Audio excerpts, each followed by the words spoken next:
Эфир Абхазского телевидения продолжает русская служба новостей. Здравствуйте. Сегодня в выпуске. В республике проходят совместные штабные тренировки с силами и средствами территориальной обороны.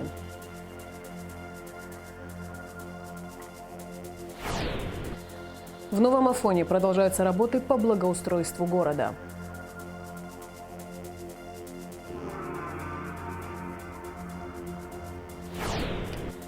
Культурно-благотворительный фонд «Ашан» объявляет сбор средств для двухлетней Санель Самсония.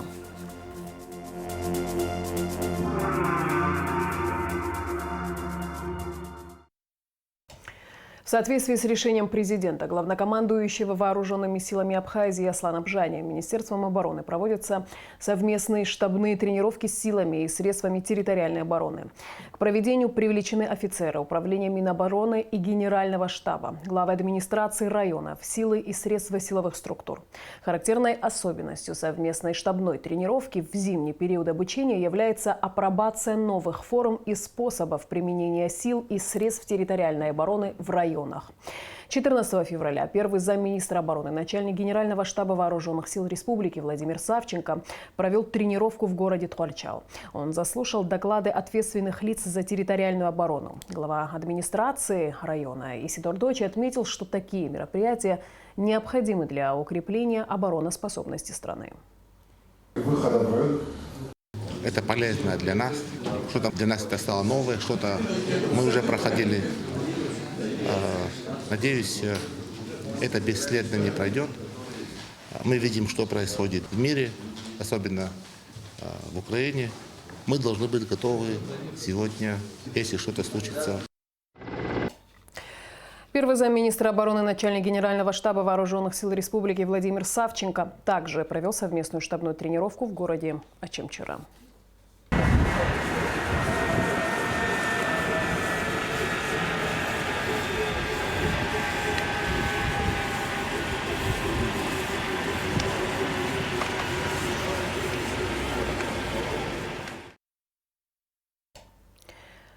Пожарные продолжают борьбу с очагами возгорания сухостоя в селах Ачимчирского и Галского районов. Как сообщили в пресс-службе МЧС, огнеборцы работают днем и ночью.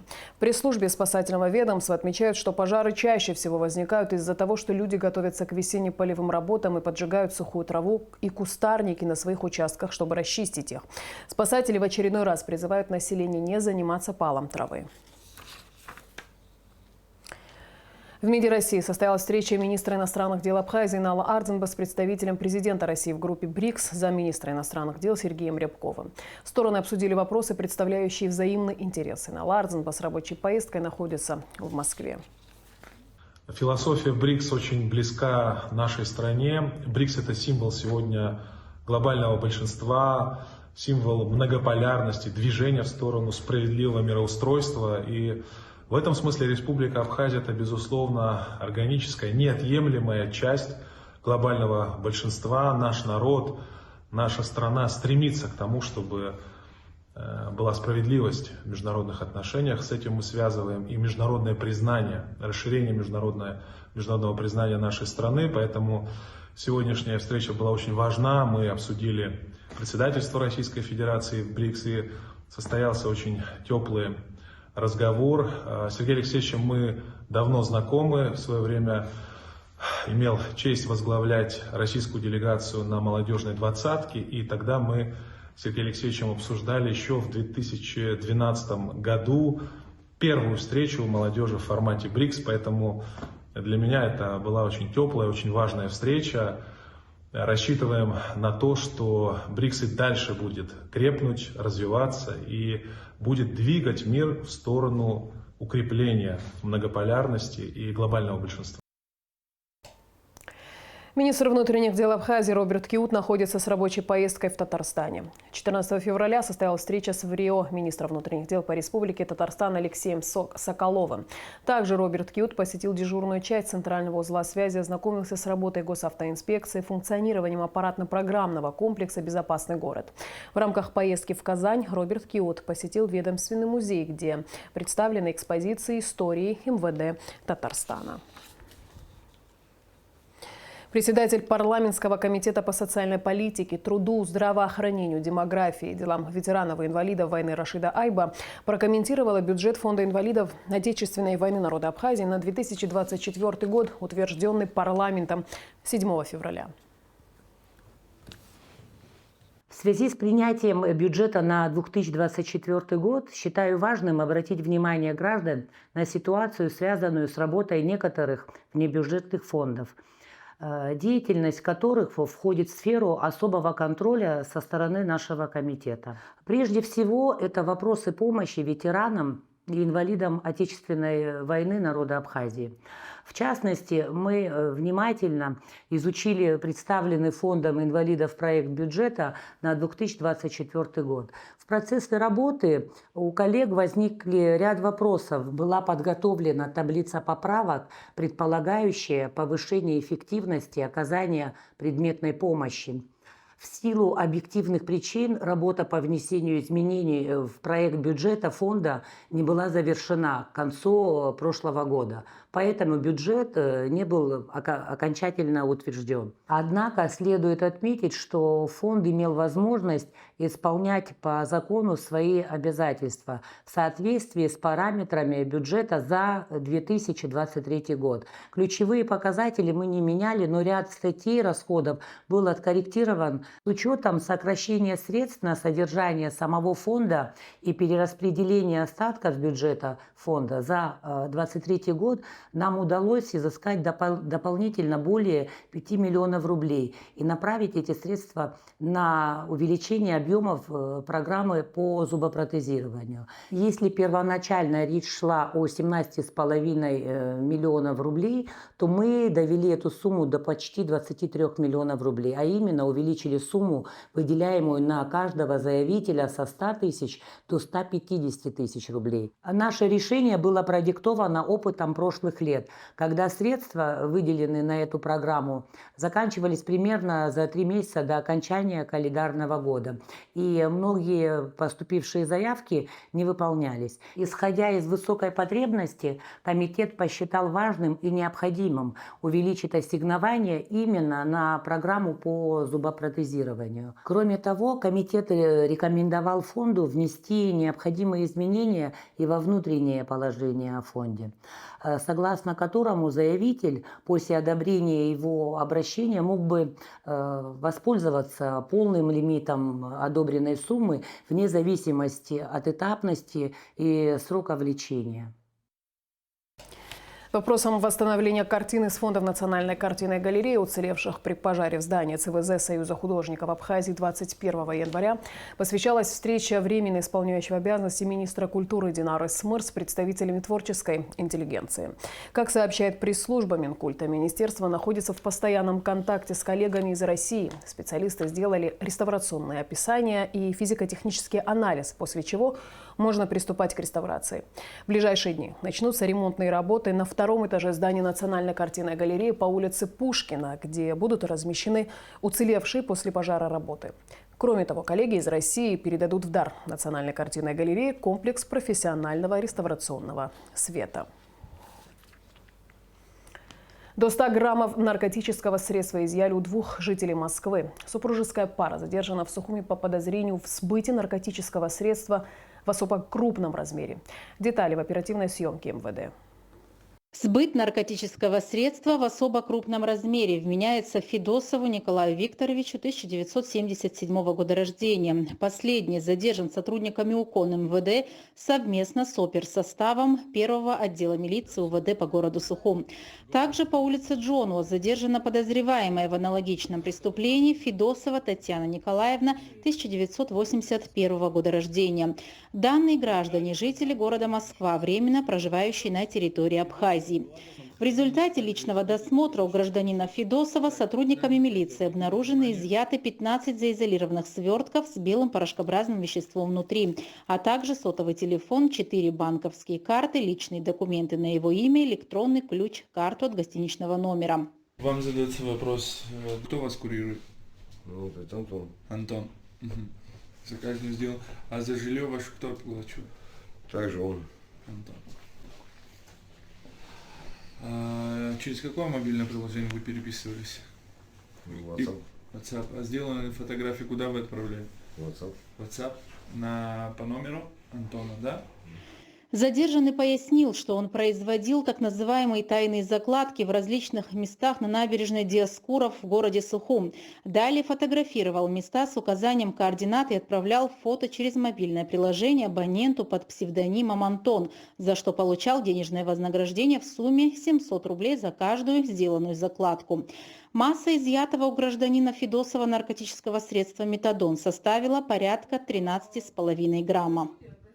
Гражданка Федосова свертки с аналогичным веществом хранила в своей ручной кладе. При личном досмотре у женщины изъято 6 готовых к реализации свертков с наркотическим средством метадон массой более 5 граммов. Вы можете пояснить, чем является данное вещество? Метадон. А с кем вы приехали? С мужем. С мужем? Имя, фамилия, отчество? Федосов Николай Викторович. Понятно. А с какой целью вы приехали? Отдыхать.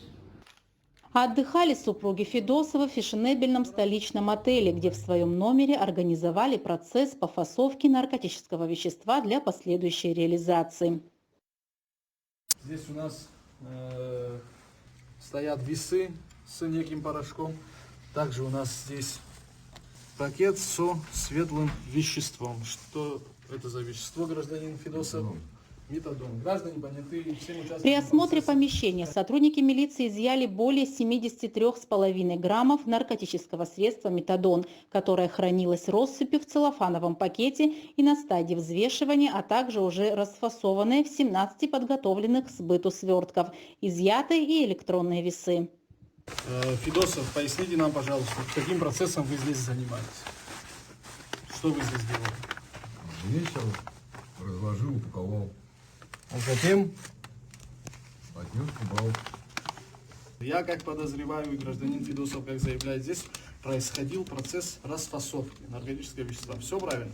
Да. Затем вы это наркотическое вещество закладывали на территории города Сухум, верно? Да. В ходе дальнейших оперативно-розыскных мероприятий в отношении с непосредственным участием задержанных лиц был проведен осмотр участков местности, на которых ранее произведены закладки с наркотическим средством. Поясните нам, пожалуйста. Вот здесь у нас находится полиэтиленовый пакет с веществом светлого цвета. Да. Да? То есть, что это за вещество, гражданин Федосов? Метадон. Метадон. Далее, после того, как вы произвели данную закладку, вы говорите, что... Я ее сфотографировал, отправил Антону, ну, кто курирует, Да. и пошел дальше другую делать. Далеко нам идти или прям здесь? В районе набережной Диаскуров правоохранителями обнаружено и изъято 6 заизолированных свертков с наркотическим средством метадон. При обследовании потайных мест в городском парке по улице Пушкина в городе Сухум, на который указала гражданка Федосова, обнаружено и изъято 2 свертка с ранее сбытым последней наркотическим средством метадон. В осуществлении тайных закладок вам кто-либо какую-либо помощь оказывал? Да, Кто? супруг мой. Супруг? Да. Ваш супруг также был задержан сегодня вместе с вами, да? Да. Супруг непосредственно чем занимался?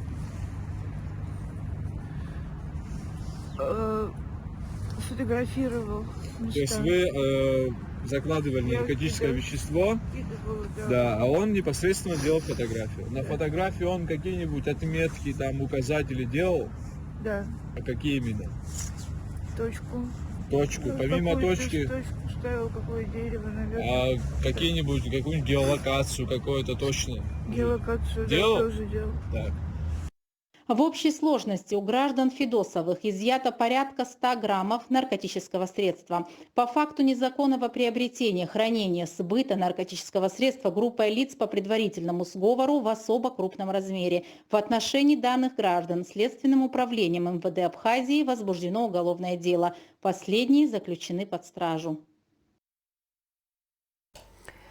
В Новом Афоне идут работы по благоустройству города. На данный момент для создания более безопасной и удобной инфраструктуры для жителей и гостей Нового Афона по улицам Ладария и Харазия укладывают тротуарную плитку. Алика Трапш расскажет все подробности. Новый Афон – самый живописный туристический город нашей республики. Ежегодно туристы со всего мира едут сюда, чтобы посетить его достопримечательности. Нельзя не отметить, что Новый Афон ежегодно преображается, и местная администрация делает все возможное для этого. Вот уже неделю, как ведутся работы по укладке тротуарной плитки по улице Ладаря в Новом Афоне. В летний курортный период большое количество туристов проходит по улице Ладаря через тоннель к ущелью реки Псырцка. Безусловно, из-за отсутствия тротуарной дороги пешеходы испытывали неудобства, но теперь ситуация изменится. Планируется у нас проложить брусчатку по улице Ладаря и улице Харазия. Это получается вот от тоннеля, который идет к остановке Псырцка, и в народе называем ракушка. Протяженность около 800 метров. В квадратуре получается 1600 квадратных метров. Работы начаты буквально дней 10 назад. Деньги нам выделены с районного бюджета порядка 7 миллионов 200 тысяч рублей. Это на данном этапе. Стоит отметить, что за последние 2 года в Новом Афоне было уложено порядка 5000 квадратных метров тротуарной плитки. В планах у местной администрации немало работ по благоустройству города. На каждом участке, где мы прокладываем тротуары, у нас такие есть зоны, как кармашки называются. Там ставим новые лавочки, урны, указатели современные. Сейчас нам подарили так называемый экран, монитор, он информационный. Там будет карта города, люди могут спокойно подходить, нажимать, как телефон. Сейчас все гаджетами пользуются, всем будет просто. Видят карту города, где достопримечательности, сколько, как туда пройти, сколько метров. Таких планируете установить? В данный момент у нас есть только один. В местах скопления людей мы тоже еще как бы не решили точно где. Ну, на остановках, когда люди приезжают, там туристы, им, те, кто первый раз, не знают, куда идти, просто нажимают на карту и идут по маршруту. Ремонтные работы по укладке тротуарной плитки в Новом Афоне по улицам Ладари и Харазия будут завершены в течение месяца, если погодные условия позволят. Алька Трапшада Марджения, Абхазское телевидение.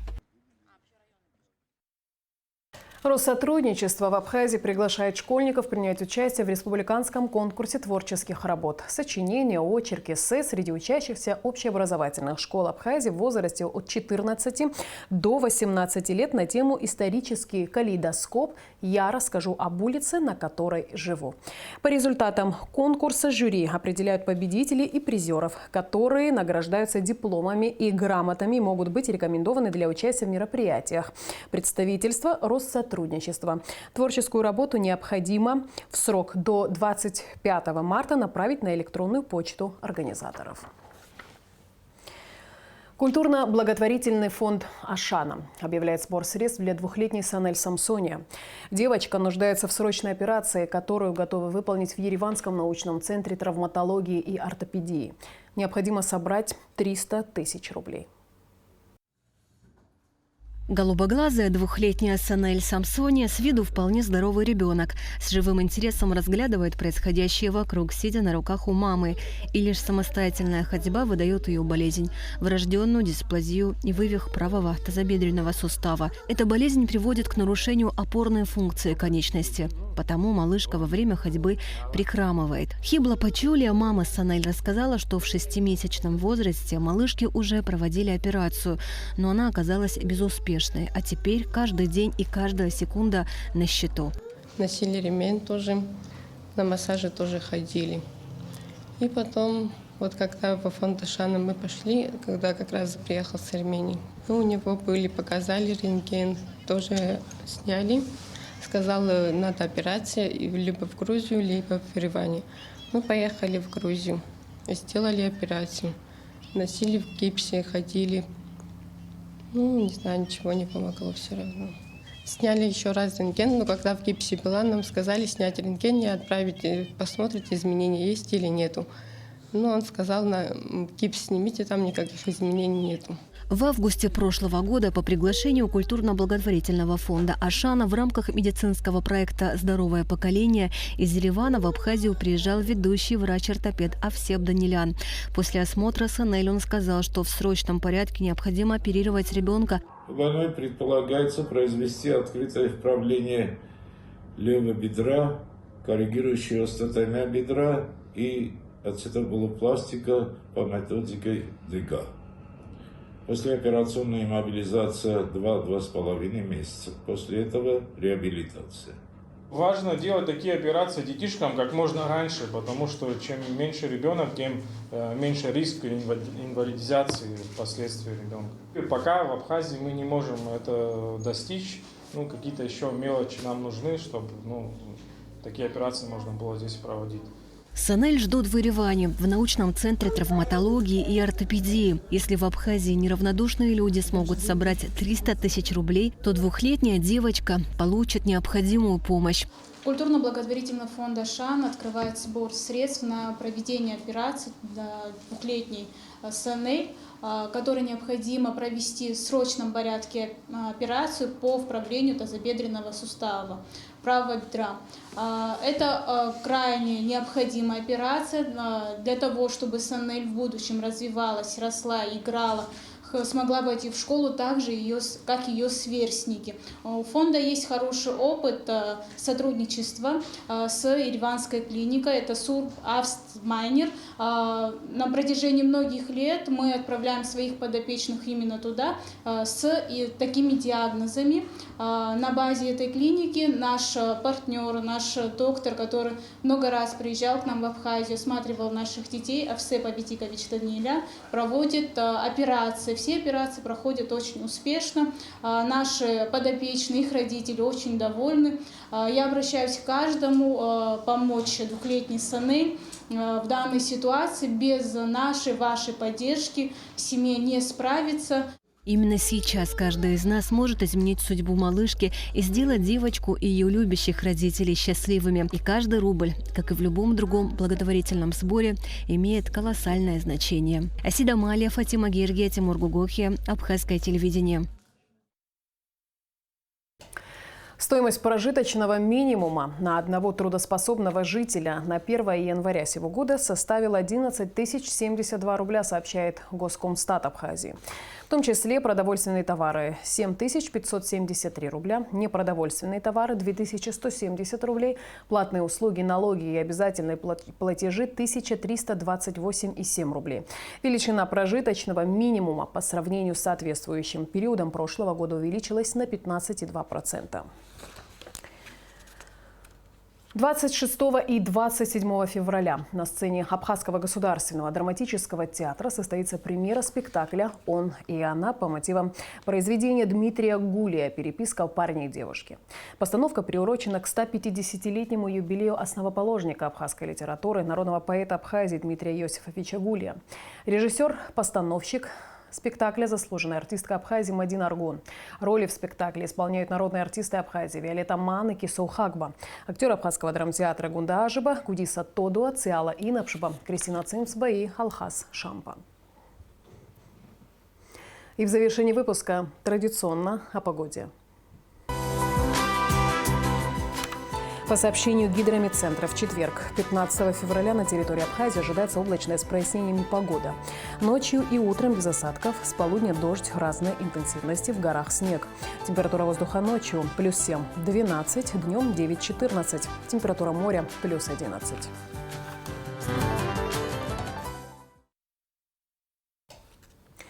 На этом наш выпуск завершен. Я с вами прощаюсь. Абхазское телевидение продолжает свою работу.